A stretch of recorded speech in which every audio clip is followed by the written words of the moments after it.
This is one of the few things in the curriculum that is a little fussy and probably most people are not going to do at home, but I wanted to show you, the real way that we would do this in case, you get an affinity for making fancy desserts as gifts. I also have a cheat way to do this, so it's really easy and simple, which I think most people will opt for. So first I'll show you the complicated way and then I'll explain the easy cheat way.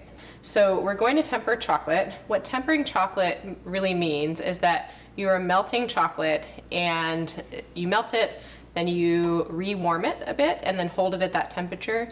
It helps to actually change the structure of the chocolate compared to just melting it.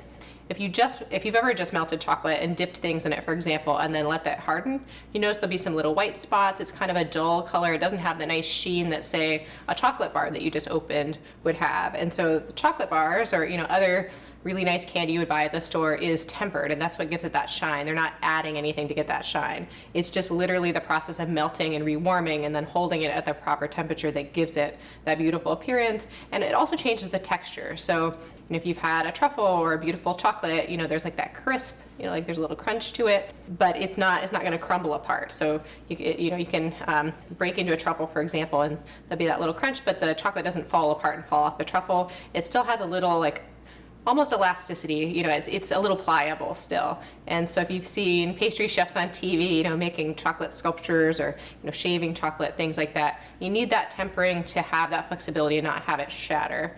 So what I have here is a double boiler that you can do without having special equipment to have a double boiler. So some people actually buy saucepans that stack inside of each other to do this. I like to just take a good quality saucepan and then I heat. Turn this back on. This burner doesn't get very low, so what I've done ahead of time is to bring this to a boil, and then you want to turn it down really low so you just have the steam coming off. I don't know if you're able to see that, but this water's hot enough to be steaming but really not boiling. If it's just a few little bubbles in the bottom, that's okay. For this burner, I'll probably have to turn it back on and off a few times because we really don't want it to boil. We just want that heat rising from that water to melt our chocolate. And the other important part is that water is not going to touch the bottom of my bowl of chocolate. So I want to be able to rest this bowl onto the pan and just have that steam come up. And so what you want to do is you can see that this starts melting right away. And I'm using a metal bowl. It conducts heat quickly. You'll want to keep a towel handy so that if your bowl gets hot, you have something to hold on to. This towel will actually serve a dual purpose. You'll see in a second. But you'll just stir this. You want to make sure to keep the heat evenly distributed in chocolate, otherwise it will separate. So if you get like an oily layer and then chunky, gritty stuff on the bottom, that's separating chocolate and you have to throw it away. It won't happen if you don't have the heat too high under it and you keep stirring.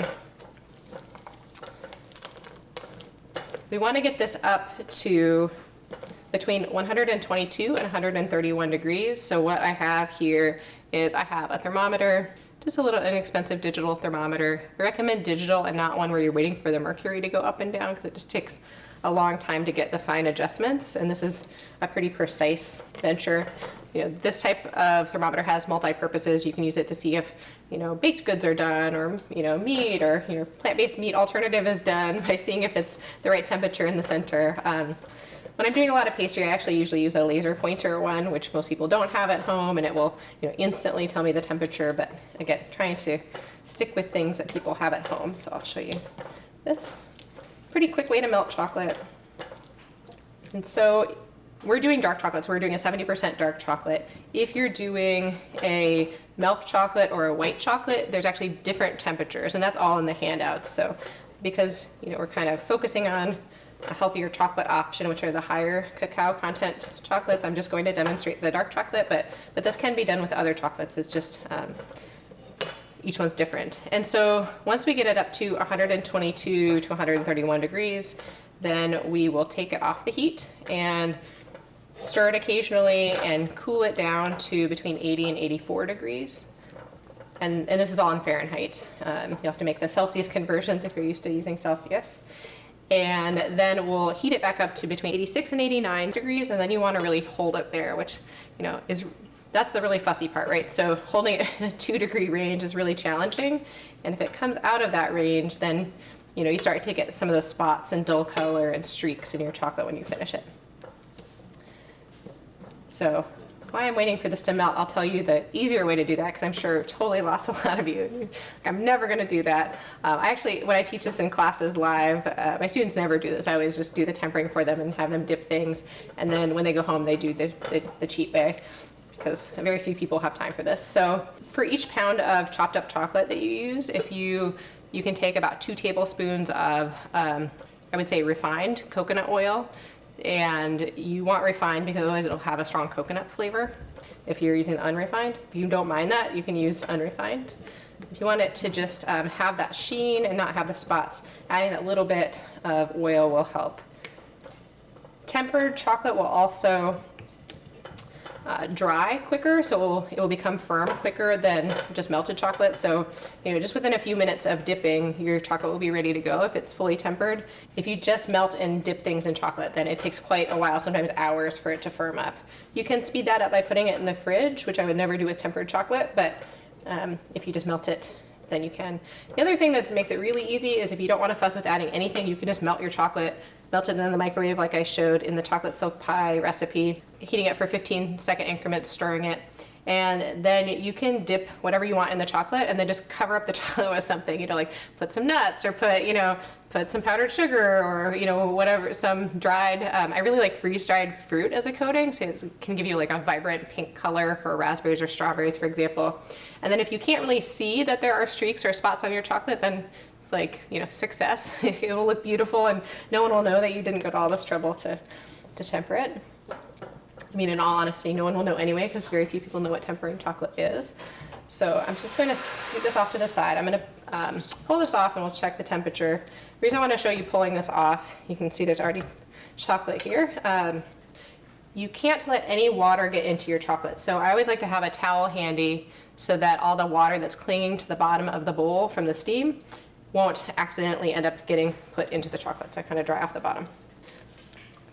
So, and the reason I'm pulling it off is if you have the laser pointer type 1, you can just keep it over the heat and check the temperature. But since this takes a few seconds to register the temperature, I don't want it to get over hot before I know what the temperature is. So 122, 125, 129. So you can see we have the temperature going up there. So it's right in the right range. We have about 129. And so now the waiting begins. So with tempering, the longest part of it is to let it cool off. And so again, since you want it to stay a pretty even temperature, it's nice if someone can stir it around every so often. Otherwise, what's up on the sides will cool quickly, and then the thicker part in the middle will stay warm. So I often, when I'm teaching, I'll give someone a job to babysit this and stir it occasionally. What pastry chefs will do, I would not recommend this unless you're really confident, but you can also take, if you have like a granite countertop, this one's a little bit different material, but if you have granite or actually marble is best, it maintains a lot of coolness, so you can actually just pour your chocolate out on the countertop. And if you have a bench scraper like we've used in the knife skills class, you can just pour it out and like scrape it all up and then put it back in the bowl, and it will cool it off in a couple seconds. But you have very little time to get it the right temperature. So other people will do another method to bring this down to the cooler temperature more quickly, which is having a few pieces of unmelted chocolate but that's still tempered and just throwing in a few pieces and stirring it. That's called seeding. And so you're basically taking little pieces or seeds and putting them in there to bring it down. I find that you're more likely to get your chocolate to not be tempered doing that, so I tend not to do that. But those are the most common ways that people will temper chocolate. If you were going to do chocolate art, where you're making, spirals, things like that, this is the same that you would use. And you want to probably work on Silpats, which are silicone baking mats, on a sheet pan. We're not going to demonstrate that. That's far beyond the scope of what we would cover in this course. But this is a start for any of that. So if you're excited to try some artsy things with chocolate, you have a good start learning how to temper, and then you can investigate some of those other things from your favorite pastry chef online.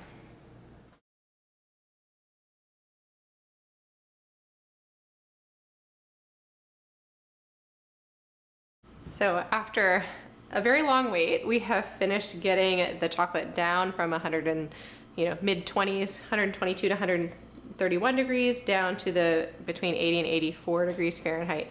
Now we're going to reheat it just a few degrees to between 86 and 89 degrees Fahrenheit. And you want to try your best to keep it there. So I tend to keep my double boiler just steaming, so I can briefly add a little heat to the chocolate. As we dip things, it will very quickly cool it off. So again, remember to keep your chocolate away from that steam. You don't want any drops to fall in there. And that's why I have this towel here if I need to dry anything off. And thermometer, let's see, we'll recheck our temperature. It is about 83 to 84 degrees right now. And it literally just takes a couple of seconds to get up to the 86 to 89 that we're aiming for.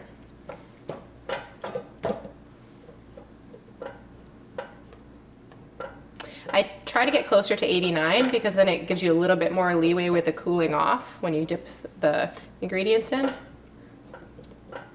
See, I'll turn it so you can see it. There we go, 89. See, I told you it just takes a second. So I'll take it off that steam, cover that up to keep the moisture in the area down, and turn that burner off, move it off to the side. And you're just gonna get chocolate everywhere. You can just accept that, move on.